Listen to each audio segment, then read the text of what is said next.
দিনটা ছিল 4th জুলাই। তো সাজানো দেখে তোমরা বুঝতেই পারছো এটা কি দিন ছিল। এটা ছিল আমার ভাইয়ের বার্থডে। তো ফার্স্টেই আমার দিদা ওকে আশীর্বাদ করে নিল, দেন আমার বড় মামা ওকে আশীর্বাদ করছে।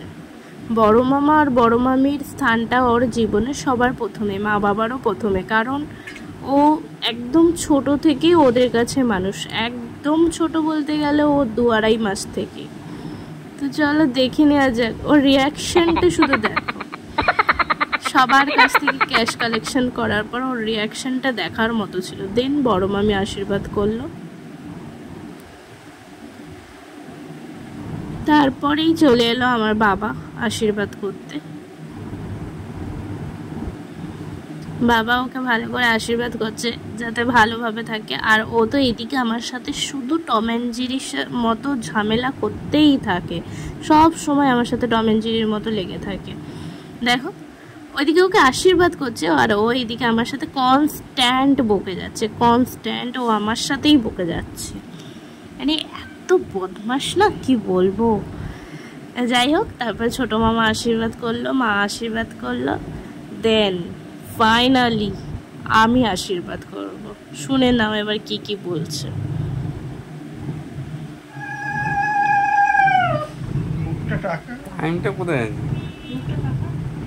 ভালো করে আশীর্বাদ করছি, মামাকে দিয়েছি ক্যামেরাটা করতে যাতে ভালো ঠিকঠাক করে ক্যামেরাটা করতে পারে।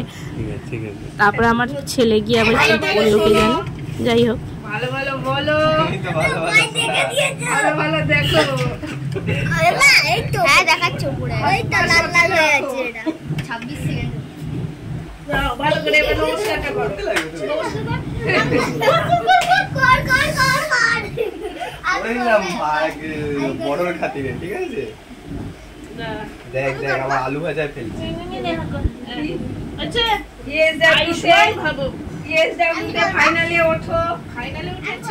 দেন ওর জিজুকে ফোন করেছিল, যেহেতু ওর জিজু কাজের জন্য আসতে পারিনি। লাস্টে ও জিজুকে ফোন করলো যে জিজু তুমি আসবে না। জিজু আর ওর কথা না রেখে পারে, রাত্রির বেলা গেল। তোমরাও আশীর্বাদ করো ও যেন অনেক বড় হয়।